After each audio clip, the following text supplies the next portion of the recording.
Comment obtenir facilement ta carte de séjour au Maroc? Le sésame qu'il te faudra absolument pour pouvoir rester plus de 3 mois au Maroc. Je t'explique juste après l'intro comment obtenir ce sésame très facilement.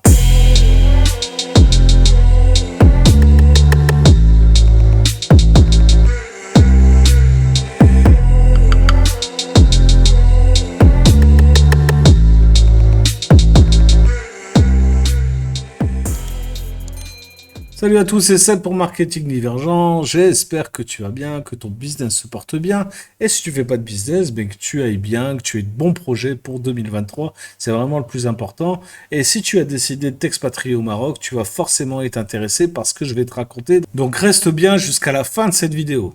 Alors, si tu as prévu de t'installer au Maroc, tu as forcément te tracasser pour tes documents d'identité, ce qui est légitime parce que forcément, quand tu arrives dans un pays étranger, eh ben, tu vas montrer pas de blanche, toi. C'est comme ça en France pour les étrangers et c'est comme ça pour toi qui es étranger au Maroc.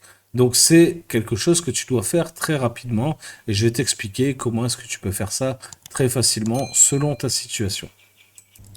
Première situation, imaginons que tu es un nomade digital, un voyageur, et tu as décidé de rester entre 3 et 6 mois au Maroc, et tu ne sais pas comment faire, tu t'inquiètes parce qu'on t'a dit que, bah voilà, au bout de 3 mois, il va falloir quitter le territoire parce que sinon, tu te frottes à des amendes, et des amendes qui peuvent être lourdes, en tout cas lourdes en procédure, parce que dans les faits, les amendes sont pas forcément appliquées, mais voilà, ça peut être compliqué quand même de pouvoir sortir du territoire, je te le garantis. Je vais t'expliquer une anecdote. Une fois, j'ai dépassé mon temps de séjour voilà, au Maroc sans avoir renouvelé quoi que ce soit. Je me suis retrouvé dans l'interdiction de pouvoir quitter le territoire. Il a fallu que je fasse une procédure d'expulsion du territoire. Donc j'ai dû être accompagné à la frontière, à l'aéroport, par un agent de la gendarmerie royale, après avoir fait toute une journée de procédure. Donc expulsé du territoire pour pouvoir re-rentrer ensuite et ensuite pouvoir faire mes papiers. Donc dis-toi qu'ils sont très à cheval là-dessus et il n'y a pas de dérogation possible. Alors le pire c'est si tu tombes voilà sur des gens qui sont pas très étrangers friendly, hein, tu vois, donc ils peuvent te faire bien la misère. Et sache que si tu te pointes comme ça à l'aéroport, tu vas finir en garde à vue. C'est sûr et certain. Si tu te pointes avec même une journée de trop par rapport à ton droit de séjour, hein, donc c'est 90 jours quand tu es français, donc tu as un tampon, un visa qui dure 3 mois, 90 jours. Si tu vas au bout du 91e jour prendre ton avion, tu vas te faire refouler donc par les agents de l'immigration. Il n'y a pas de dérogation possible. Tu vas finir dans une pièce à part, donc alors pas avec les menottes, machin, tout ça, ils sont assez cool quand même, mais ils vont bien te faire la morale comme il faut, ils vont te renvoyer chez toi, et ou alors ils vont te ramener directement à la gendarmerie royale pour que tu fasses une déclaration. Mais ils rigolent pas avec ça. Donc ils vont te dire, si tu veux quitter le territoire, mon gars, tu passes par la gendarmerie royale, tu fais une procédure voilà, d'expulsion, et ensuite, une fois que tu seras sorti, tu pourras re-rentrer et tu bénéficieras une nouvelle fois de 90 jours pour faire tes papiers. Donc ça, c'est bien la règle qui est appliquée, et c'est pas parce que c'est le Maroc qu'ils vont faire une exception parce que toi, tu es français ou je sais pas quoi. Donc dis-toi que tu dois respecter absolument ces règles. Ok?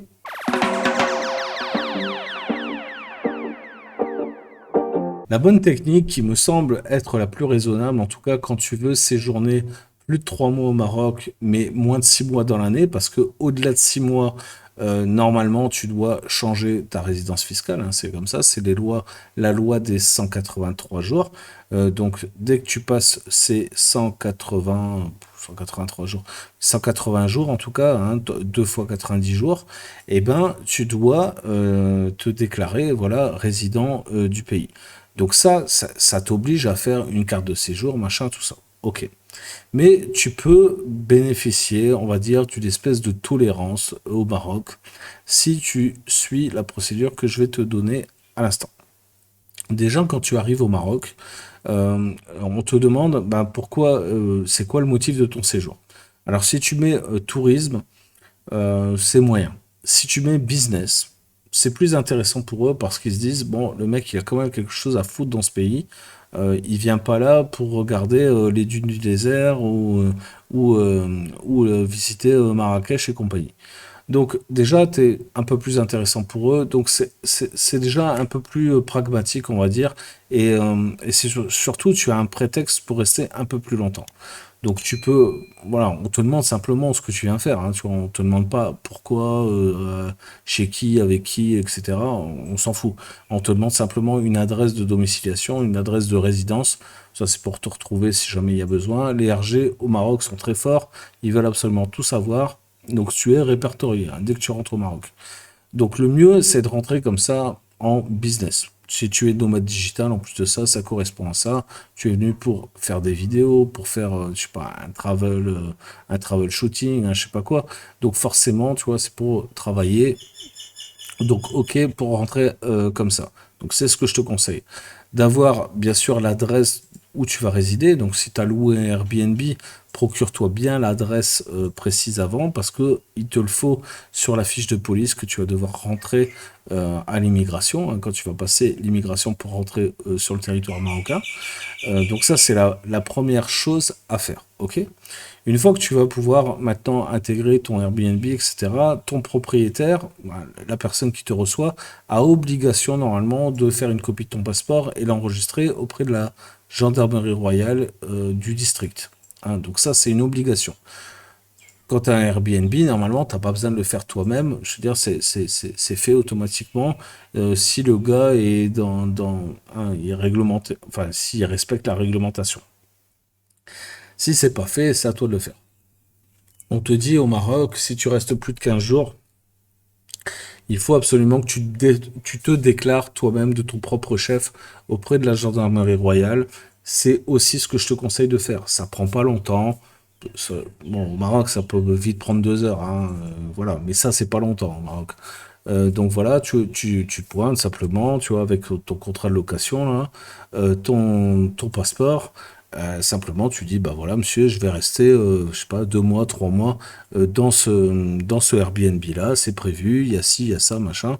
Voilà, et ils savent que tu es là. C'est bien de faire ça parce que, voilà, tu es en règle, quoi, tu vois, et c'est important au Maroc d'être en règle. Voilà, comme ça, tu es libre et tu profites vraiment de ta liberté. Ok. Maintenant, quand tu vas arriver au terme de ces 3 mois, tu as deux solutions. Soit tu as prévu au moins 15 jours ou un mois à l'avance, parce que tu te dis, je vais rester plus longtemps de toute façon, donc autant que je fasse une carte de séjour. Donc tu vas faire une demande de carte de séjour. On va voir après dans quelles conditions tu vas pouvoir la faire. Prévois 15 jours ou un mois à l'avance pour dire d'avoir un titre provisoire si tu dois sortir du territoire ou si tu te fais contrôler sur le territoire. Donc ça, c'est une première règle. Ça nécessite donc un dépôt de dossier de carte de séjour auprès de la gendarmerie royale, encore une fois, de ton district. Ok. Si maintenant tu es dans des grandes villes où c'est des préfectures, par exemple, je sais pas, moi j'ai débarqué à Mohamedia, par exemple, c'est une préfecture.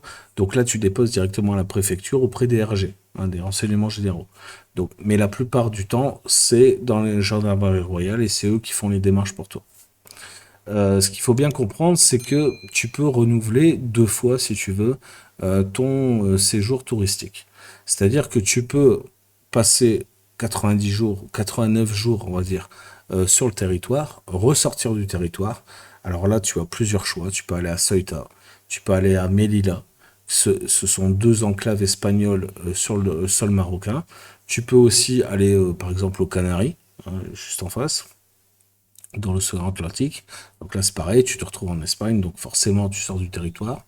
Tu peux aller en Mauritanie, mais je te conseille pas. C'est très compliqué, c'est dangereux.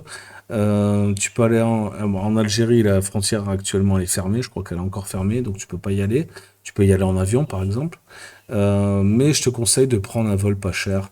Voilà, en partant de Rabat, tu as Ryanair, ou en partant de Marrakech aussi, il me semble, tu peux vraiment voyager pour 50 balles. Donc ça te permet de sortir du territoire et même re-rentrer dans la même journée. Hein. Tu vois, ils vont pas t'emmerder pour ça, vraiment. Donc tu peux partir le matin, revenir le soir. Voilà, c'est nos problèmes. Et là, tu repars encore une fois pour 90 jours. Donc tu récupères encore une fois 3 mois de séjour touristique business sur le sol marocain. Donc tu bénéficies donc de 2 fois 90 jours. Certaines personnes pensent qu'elles vont pouvoir renouveler sans sortir du territoire. Je peux vous assurer que c'est faux. Il faut vraiment avoir un prétexte ultra justifié pour pouvoir obtenir cette procédure-là, qui se passe aussi à la gendarmerie royale. En général, ils vous accordent 90 jours de plus quand vous avez déposé un dossier de carte de séjour, mais qu'il vous manque par exemple des documents ou voilà, le dossier est incomplet, il est revenu, etc. Donc là, on peut vous accorder une prolongation de vos 90 jours initiaux. Mais c'est assez rare. La plupart du temps, on vous demandera de sortir du territoire pour rentrer soit le jour même, soit le lendemain, soit une semaine après, comme vous voulez. Il y a aussi ce qu'on appelle les visa faster, quelque chose dans le genre. Les mecs, en fait, qui fraudent un peu en utilisant ce système de sortie, de rentrer dans le territoire plusieurs fois. Sache que aussi, ça, c'est un risque, parce que le douanier, en fait, voit ton tampon d'entrée, ton tampon de sortie. Enfin, pas le douanier, mais le mec de l'immigration. Il voit ton tampon d'entrée, ton tampon de sortie, il voit aussi ceux que tu as eu avant. S'il voit que tu es un serial, voilà, serial frontalier, au bout d'un moment, tu auras un problème. Tu auras un problème parce qu'ils vont te dire c'est pas normal de faire ça.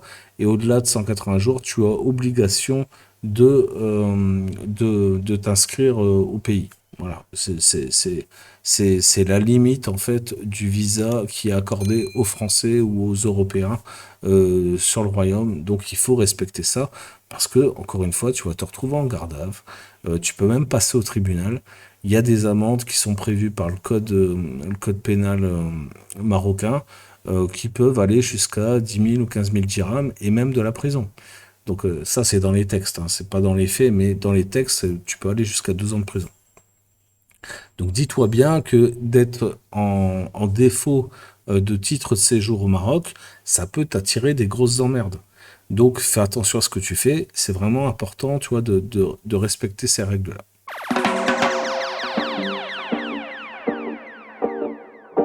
Maintenant, imaginons que tu veux être salarié au Maroc. J'en ai beaucoup qui me posent cette question-là. Est-ce que c'est possible d'être salarié au Maroc? Bien sûr que c'est possible. Mais l'employeur va devoir déposer, enfin te procurer en tout cas les documents, même s'il ne fait pas la démarche lui-même, mais te procurer les documents nécessaires à créer ta carte de séjour. Bon, ça pose problème pour plusieurs choses. Primo, pour la préservation du marché de l'emploi au Maroc. L'employeur va devoir justifier du fait que t'embaucher toi, c'est par dépit parce qu'il n'a pas trouvé ce qui lui convenait sur le marché marocain. Il y a un certain niveau de chômage quand même au Maroc, donc voilà, tu vois, normalement, il n'y a pas de raison à ce qu'ils ne trouvent pas de main-d'œuvre qualifiée marocaine. Euh, Ça peut être le cas dans certaines activités, mais c'est assez compliqué de l'obtenir. Alors, il y en a plein qui arrivent à l'obtenir, ils disent ouais, en fait, c'était facile, machin. C'est plutôt du coup de chance, hein. Et il faudra passer obligatoirement par l'avis de l'ANAPEC, donc qui est un peu comme Pôle emploi en France. Donc tout ça, ce sont des démarches assez lourdes que les employeurs refusent de plus en plus de faire parce que primo c'est compliqué, secondo ils ont aussi des quotas.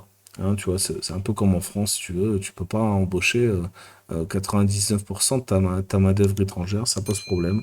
Donc voilà, il faut aussi jouer le jeu avec le pays et comprendre que c'est la sauvegarde aussi de l'emploi du pays. Maintenant, il y a plein de métiers qui sont interdits pour les étrangers au Maroc. Par exemple, je sais pas si tu veux faire, il me semble coiffeur, tu vois, tu peux pas le faire. Je sais plus, tu vois, électricien, je pense, plombier, ce genre de trucs. Mais c'est le cas aussi, par exemple, en Suisse, hein, tu vois, si tu veux si tu veux t'expatrier en Suisse, c'est le même truc. Donc il y a des métiers comme ça qui sont réservés aux Marocains, donc il faut respecter ça aussi. En même temps, vu les niveaux de salaire qu'ils proposent, machin, je pense pas que ça va t'intéresser, tu vois, en tant qu'étranger. Parce que forcément, tu vas voir le salaire qu'il y a derrière. Bon, il y a peu de chances que ça t'intéresse. Si maintenant tu veux le faire, encore une fois, si tu trouves le bon employeur, tu vois, ils vont t'aider, machin, etc. Voilà. Mais si c'est un métier réservé, c'est un métier réservé, il n'y a pas le choix. Donc attention pour ceux qui sont salariés et qui veulent être salariés au Maroc, il est quand même préférable de faire toutes ces démarches-là à l'avance, de pas se pointer comme ça et de dire bah, je vais trouver un emploi sur place. C'est pas comme ça que ça fonctionne ici et on va te demander de toute façon soit un titre de séjour. Donc si tu as déjà un titre de séjour, c'est plus simple quand même. Mais si tu as pas un titre de séjour travail par exemple, parce qu'il y a plusieurs types de titres de séjour, bah, ce sera pas possible, il faudra repasser par cette procédure-là forcément, quoi. Donc c'est compliqué. Moi, ce que je conseille, c'est voilà, une autre solution que je trouve beaucoup plus simple. On voit ça tout de suite.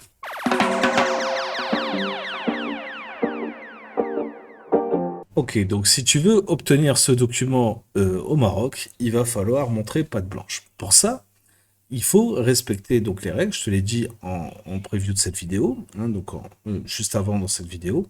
Et donc, il y a plusieurs raisons. Quand tu regardes en fait cette carte de séjour, à l'arrière, en fait, il y a marqué motif de séjour, hop, motif de séjour à faire. Hein. Si j'ai obtenu donc ce motif de séjour à faire, c'est parce que j'ai créé une société au Maroc. Voilà. C'est la seule et unique raison. Alors, tu peux avoir un séjour à faire, tu peux avoir un séjour travail. Et si tu as un séjour travail, ça veut dire que tu as forcément soit négocié un contrat d'expatriation, donc avec une entreprise française qui te détache, donc en tant que salarié détaché au Maroc, ce qui est de plus en plus rare. Ça se fait de moins en moins. Il y a de moins en moins de demandes et de besoins. Donc voilà, ça se fait de moins en moins. Au Maroc, les gens sont de plus en plus instruits et qualifiés, donc ils n'ont pas besoin de main-d'œuvre étrangère pour faire leur boulot. Donc voilà. Donc il y a de moins en moins d'employés détachés. Si tu as la chance de l'avoir, bah, tant mieux. Tu auras très facilement le titre séjour travail. Comme je te l'ai dit juste avant, si tu comptes débarquer comme ça et trouver un travail, c'est mort d'avance. Je te le dis, ça va être trop compliqué. Si tu es femme ou enfin compagnon, un femme ou homme, hein, peu importe, tu es compagnon de quelqu'un qui a le titre de séjour, c'est pareil. Tu auras pas ce titre de séjour-là, c'est-à-dire que tu n'as pas le droit de travailler techniquement. Hein, tu vois, tu peux avoir le rapprochement familial hein, qu'on appelle. Donc voilà, tu auras un titre de séjour différent. Ok? Donc il te faut bien un titre de séjour travail ou affaires pour, voilà, pour travailler au Maroc. Pour ça, moi, j'ai choisi de créer une société à Casablanca, ce qui me paraissait être le plus logique, vu que j'étais déjà, moi, artisan en France. Hein, j'avais déjà plusieurs sociétés dans le BTP en France. Donc voilà, je voulais changer de métier. En plus de ça, je voulais changer d'activité. Donc pour moi, c'était une bonne opportunité de ouvrir ma première agence marketing à Casablanca. Voilà, je l'ai pas regretté. J'ai fait de bonnes affaires, ça s'est bien passé. J'ai eu beaucoup de clients en France. Je travaillais à l'export uniquement. Donc voilà, pour faciliter tout ça, il n'y a rien de tel qu'une société, je te le dis. Si tu peux faire les choses autrement, hein, tu vois, notamment si par exemple tu as déjà la nationalité marocaine et pas ton épouse, etc. Il y a d'autres procédures pour avoir le regroupement familial, etc. Mais si tu es comme moi d'origine française et que tu veux t'installer au Maroc seul ou en famille, le meilleur moyen, c'est de créer un business voilà, local, soit donc d'avoir une activité pas forcément locale, mais d'avoir un business local, hein, donc une société locale qui travaille par exemple avec l'étranger. Moi, je travaille avec la France, par exemple. Donc voilà, c'était la méthode la plus simple. Pour obtenir le titre de séjour, c'est aussi compliqué, hein, on va pas se voiler la face. Il faut montrer patte blanche, donc il va falloir montrer que ton activité existe vraiment. Parce que beaucoup, en fait, créent des sociétés et se disent, bon, c'est bon, maintenant j'ai la société, j'ai le cabis de la société, enfin le registre des commerces de la société, je vais pouvoir justifier d'une carte de séjour. Ben, c'est pas ça. C'est pas le cas parce qu'on va te demander, en fait, des justificatifs d'activité, de source de revenus. Donc, il va falloir montrer des factures. Si par exemple ta société n'a pas encore de bilan, il va falloir montrer des factures clients, des relevés de compte de l'entreprise, des relevés de compte personnels. etc., etc. Donc, montrer ton activité, ça va jusqu'au contrat de location, aux factures, par exemple, de la LIDEC, hein, de l'eau, ou de l'ONE, l'électricité, ou de Maroc Télécom pour l'Internet ou le téléphone. Bref, ils veulent tout savoir. Ils veulent tout savoir. Donc, tu peux te retrouver avec un dossier assez épais. Il faut le savoir. Et chaque document doit être certifié conforme. Donc, ça peut vite faire voilà, beaucoup de documents. Et en plus de ça, il y a certains documents qui te demandent en 3 voire 5 exemplaires. Donc tous légalisés. Et, voilà, ça fait quand même beaucoup, hein, tous authentifiés, copie conforme. Ok? Donc voilà, personnellement, j'avais toujours un dossier qui était épais comme ça. Et c'est pas mentir, hein. Juste pour moi seul. Je devais faire aussi un dossier pour mon épouse parce que ça fonctionne comme ça au Maroc. C'est l'ayant droit, hein, tu vois, le premier, voilà, le contrat de travail, on va dire, qui a la carte de séjour. Et une fois que tu as cette carte de séjour-là, eh ben, tu vas pouvoir, enfin, avec le papier provisoire, ça suffit, hein, mais tu vas pouvoir faire une photocopie de ça, la certifier conforme encore une fois, et demander le rapprochement familial pour toi et pour ta femme, par exemple, et tes enfants. Donc pour ça, il va falloir à chaque fois créer un dossier par personne, avec toujours la ressource voilà, principale, toi. Voilà. Et il faut absolument avoir au minimum 18 000 dirhams par an. Donc, tu vois, c'est pas énorme, hein, 18 000 dirhams par personne pour justifier d'un séjour. Les enfants, c'est pas compté, hein. Mais voilà, pour un couple, par exemple, tu vois, il faut 36 000 dirhams. 36 000, ce qui est pas beaucoup, hein, ça fait 3 600 euros, tu vois, c'est que dalle, hein.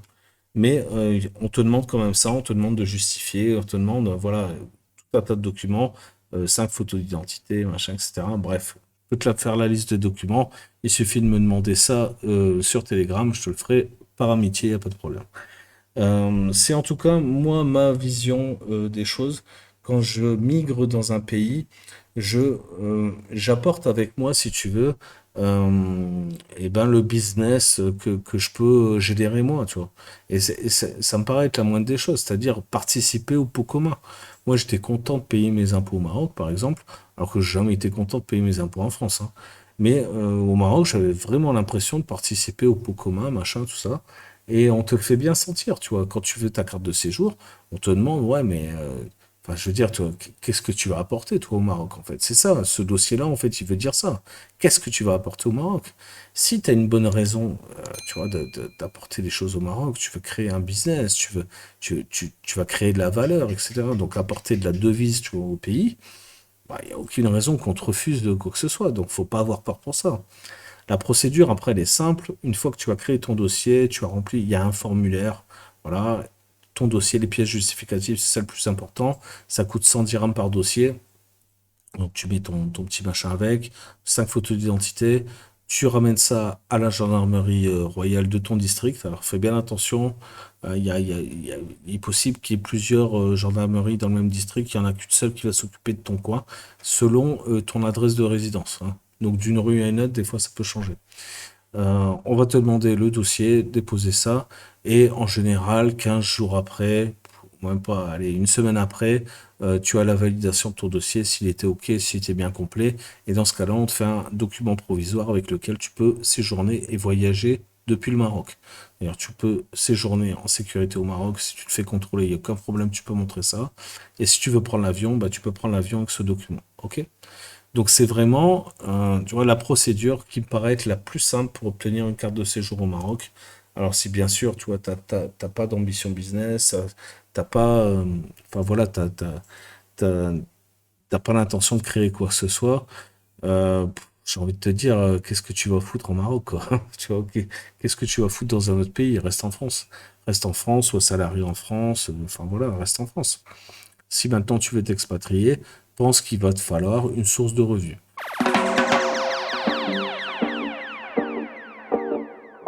Il existe bien entendu des cas particuliers d'obtention de titres de séjour au Maroc, comme le permis retraité par exemple. Hein, si tu es retraité en France et que tu peux justifier de ta retraite en France, et ben à ce moment-là, tu peux venir au Maroc obtenir une carte de séjour beaucoup plus facilement.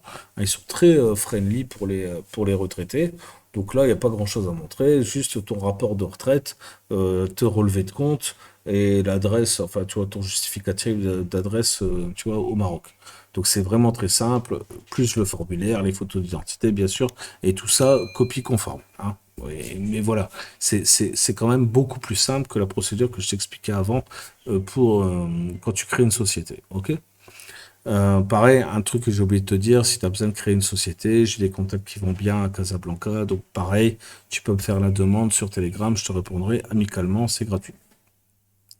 Maintenant, il y a d'autres cas, des gens par exemple qui sont investisseurs. Alors, si tu es investisseur au Maroc, il y a certains cas où tu peux avoir une dérogation et obtenir très facilement un titre de séjour en tant qu'investisseur. Donc ça, il faut te renseigner parce que ça change tout le temps, ça. Tu vois, un coup c'est 100 000 euros, un coup c'est 200 000, un coup c'est... Donc voilà, ça dépend ce que tu investis au Maroc. Mais si tu es investisseur, tu peux avoir un permis investisseur. Donc ça, c'est possible aussi. Pareil, si tu es investisseur, par exemple, dans ton pays d'origine, et que tu vis, tu es rentier, hein, tu vis de ces rentes-là, ben c'est pareil, tu vas pouvoir justifier d'un titre de séjour au Maroc dès lors où tu présenteras en fait tes revenus, tes sources de revenus dans ton dossier avec tes relevés de compte, etc. Machin. On te demandera simplement de faire comme les retraités, de faire venir une somme tous les mois au Maroc. Alors c'est pas gros, hein, je t'ai dit, on demande 18 000 dirhams, tu vois, par personne à l'année. Donc c'est vraiment que dalle. Donc si tu te fais un virement, on va dire de 1500 balles, tu vois, tous les mois vers le Maroc, tu peux justifier de plusieurs mois, voilà, de ça. Il n'y a aucun problème, hein, tu vois, ça va fonctionner.